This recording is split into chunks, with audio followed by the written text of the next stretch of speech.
बिस्मिल्लाहिर्रहमानिर्रहीम। अस्सलामुअलैकुम स्टूडेंट्स, उम्मीद है आप सब खैरियत से होंगे। शुरू करते हैं अपना लेक्चर। आज के लेक्चर में हम मॉडल वर्ब कुड का यूज़ सीखेंगे कि ये किस तरह यूज़ होता है। ये 5 स्टेप्स में यूज़ होता है या 5 तरह के सेंटेंसेस में यूज़ होता है।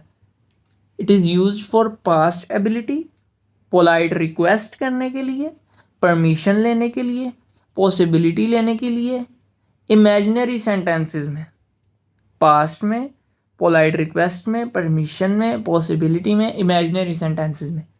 हम इन आल को इसी वीडियो में डील करेंगे। आपने इस वीडियो को प्रॉपर देखना है, आपको कुड का यूज़ आ जाएगा। अब स्टूडेंट्स ज़रा देखें पास्ट एबिलिटी। सकता, सकती, सकते, पाया, पाई, पाए, सका, सकी, सके उर्दू जुमलों के आखिर में आता है और वो जुमला पास्ट एबिलिटी है तो जाहिर है कि पास्ट में ही होगा। ठीक है, सकता, सकती, सकते, पाया, पाई, पाए या सका, सकी, सके, ये तीनों लफ्ज़ एक ही मायने के हैं। फिर आ जाते हैं इसके स्ट्रक्चर की तरफ। यही आपने फोकस करना है, आपको ये आ जाएगा। अब आपने इसमें एक चीज़ देखनी है, जो हमने कैन का यूज़ किया था तो उसको भी हमने इधर ही लिखा था, कैन को भी इधर ही लिखा था, बस हमने उसी स्ट्रक्चर में कैन की जगह कुड को लिख देना है। ठीक है, कैन यूज़ होता था प्रेजेंट के लिए, इधर कुड यूज़ होगा पास्ट के लिए। Subject plus could plus first form plus object. ठीक है, अब आगे इनकी एग्जांपल्स देखते हैं कुछ। आपने स्ट्रक्चर को फोकस करना है, आपको समझ आती जाएगी। वो स्कूल जा सकता था या पाया था या सका था, तीनों जुमले एक ही तरह के हैं। इधर बच्चे इधर कंफ्यूज हो जाते हैं, हम पढ़ते हैं सकता, सकती, सकते, सका, सकी, सके वगैरह आता है। इधर वो स्कूल जा पाया था, ये भी एक जुमला है, तो इसमें वो स्टूडेंट्स देखते हैं कि सकता नहीं है, तो ये इसी तरह इनमें कैन या कुड यूज़ नहीं होगा। लेकिन वो स्कूल जा पाया था, इसका भी मतलब एक ही है। ही कुड, उसी तरह ही modal verb go to school. आगे वो स्कूल नहीं जा सकता था, पाया था या सका था, ही कुड के साथ नोट आ जाएगा, he could not go to school. आगे क्या वो स्कूल जा सकता था, पाया था या सका था, could he go to school. Could पहले आ जाएगा नोट के साथ, जो मॉडल वर्ब या हेल्पिंग वर्ब होता है वो पहले आ जाता है, ही बाद में, सब्जेक्ट बाद में, गो टू स्कूल। दूसरी एग्जांपल्स की तरफ चलते हैं। वही आपने इसको स्ट्रक्चर को देखें, फोकस रखना है, आपको ये सेंटेंस भी आ जाएंगे। हम टीवी देख सकते हैं, we could watch the TV. As a structure देखें, वही चीज़ें यूज हो रही हैं।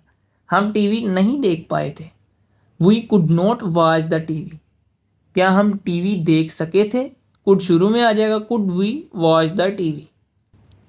स्टूडेंट नेक्स्ट स्टेप में हम डील करेंगे पोलाइट रिक्वेस्ट, मतलब किसी से रिक्वेस्ट करने के लिए।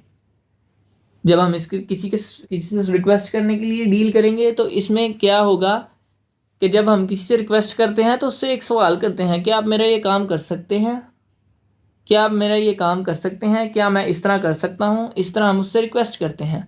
तो उसमें इसका स्ट्रक्चर की तरफ आपने फोकस करना है। बस स्ट्रक्चर क्या होगा उसमें, कुड, हम सवालिया में वैसे ही इंटेरोगेटिव में कुड को मतलब हेल्पिंग वर्ब या मॉडल वर्ब को पहले ले जाते हैं सब्जेक्ट से।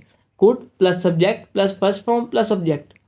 प्लीज़ वक्ती तौर पे आप भूल जाएं, स्ट्रक्चर को देखें तो ये सिंपल इंटेरोगेटिव की तरह ही है। ठीक है, मॉडल वर्ब पहले आया हुआ है, उसी तरह जैसे हेल्पिंग वर्ब आता है। और इधर प्लीज़, ये इस सेंटेंस में एक नई चीज़ है, आपको जुमले में मेहरबानी नहीं नज़र आएगा। वैसे और इसका मतलब होता है ब्राय मेहरबानी, प्लीज़। जुमले में आपको नज़र नहीं आएगा, लेकिन ये इंग्लिश करते वक्त आपको इसको लिखना पड़ेगा एंड पे। ये बात आपने सिर्फ इसमें याद रखनी है। क्या आप मेरी मदद कर सकते हैं, could you help me please. आगे क्या मैं यहाँ बैठ सकता हूँ, could I sit here please. उसी तरह could I subject first form of verb, ठीक है, ऑब्जेक्ट और प्लीज़ उसी तरह। ठीक है, आगे क्या मैं आपका मोबाइल चला सकता हूँ, could I use your mobile please. ठीक है, होपफुली आपको इसकी भी समझ आ चुकी होगी। आगे तीसरा स्टेप है परमिशन। इसमें स्टूडेंट्स क्या करते हैं कि आपसे कोई रिक्वेस्ट करता है तो आप उसको रिप्लाई में कहते हैं हाँ मैं यह आपका काम कर सकता हूँ, ठीक है। इसको हम कहते हैं परमिशन कुड की, ठीक है, परमिशन फॉर्म। स्ट्रक्चर इसमें क्या होगा, यस पहले आएगा, फिर सब्जेक्ट, फिर कुड, फिर फर्स्ट फॉर्म, फिर ऑब्जेक्ट, ठीक है। अब इसके उर्दू जुमले में आप देखेंगे कि हाँ कहीं है ही नहीं, लेकिन फिर भी इन सब्जेक्ट्स में यस आएगा। जैसे इससे पिछले पोलाइट रिक्वेस्ट में था कि प्लीज़ नहीं था, लेकिन प्लीज़ किसी जुमले उर्दू में नहीं था, लेकिन प्लीज़ आना ही आना था, ठीक है। ये है कि अगर हम पिछला जुमला देखें ना, क्या आप मेरी मदद कर सकते हो, ठीक है, उसमें हम पूछ रहे थे, ठीक है। इसमें हम जवाब दे रहे हैं मैं आपकी मदद कर सकता हूँ। उस जुमले में था क्या मैं यहाँ बैठ सकता हूँ, इधर है हाँ तुम यहाँ बैठ सकते हो, हाँ नहीं, मतलब उसमें था कि क्या मैं यहाँ बैठ सकता हूँ। प्लीज़ इंग्लिश में जब उसको हमने ट्रांसलेट किया था तो प्लीज़ आया था। इसमें यह है कि तुम यहाँ बैठ सकते हो, साथ यस आएगा, उसमें प्लीज़ नहीं था।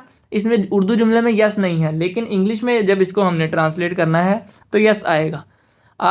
मैं आपकी मदद कर सकता हूँ, yes I could help you.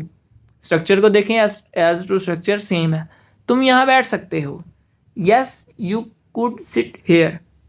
तुम मेरा मोबाइल चला सकते हो, yes you could use my phone या मोबाइल। फोर्थ स्टेप है पॉसिबिलिटी। अच्छा, पॉसिबिलिटी में वो वक्त गुजरा भी हो सकता है, आज का जारी भी हो सकता है, या आने वाला भी हो सकता है, ठीक है।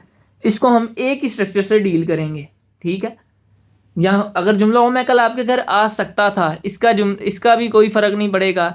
मैं आज आपके घर आ सकता हूँ, इसमें भी कोई फ़र्क नहीं पड़ेगा। मैं कल आपके घर आ सकता हूँ, इसमें भी कोई फ़र्क नहीं पड़ेगा। बस देखें क्या फ़र्क होगा कि मैं कल आपके घर आ सकता था, गुजरा वक्त है तो गुजरे वक्त को हम यस्टरडे कहते हैं, इधर यस्टरडे साथ आएगा। मैं आज आपके घर आ सकता हूँ तो जारी है तो इधर टू डे आएगा, ठीक है। मैं कल आपके घर आ सकता हूँ, कल के लिए जो यूज़ होता है वो टुमारो होता है। पीछे से सेम है, पीछे से कोई फ़र्क नहीं, बस ये यस्टरडे, टू डे और टुमारो आना है। इन तमाम की इंग्लिश एक ही तरीके से होगी। I could come your home yesterday, मैं कल आपके घर आ सकता था, I could come your home. मैं आज आपके घर आ सकता हूँ, I could come your home today. मैं कल आपके घर आ सकता हूँ, I could come your home tomorrow. आगे इसमें देखें इमेजिनरी सेंटेंसेस हैं, मतलब किसी चीज़ की ख्वाहिश का इजहार करना, वो इमेजिनरी सेंटेंसेस में आ जाते हैं। स्ट्रक्चर आई विश आएगा, ख्वाहिश के लिए हम imaginary I wish subject plus first form of verb plus object आ जाएगा। उसी तरह काश मैं आपसे मिल पाता, हम गुजारिश कर रहे हैं, ठीक है, या काश मैं आपसे मिल सकता, एक ही जुमला है। काश मैं आपसे मिल पाता, I wish I could meet you. काश मैं किताब ख़रीद पाता, I wish I could buy the book. काश मैं स्कूल जा सकता, I wish I could go to school. Students, उम्मीद है आपको कुड की समझ आ चुकी होगी और इनके तमाम स्टेप्स की भी कि ये किस तरह यूज़ होते हैं। अगले लेक्चर मिलते हैं अगले लेक्चर में, तब तक के लिए अल्लाह हाफिज़, अपना ख्याल रखिएगा। अगर आपको किसी चीज़ की समझ नहीं आई तो आप मुझे कमेंट कर सकते हैं। अल्लाह हाफिज़।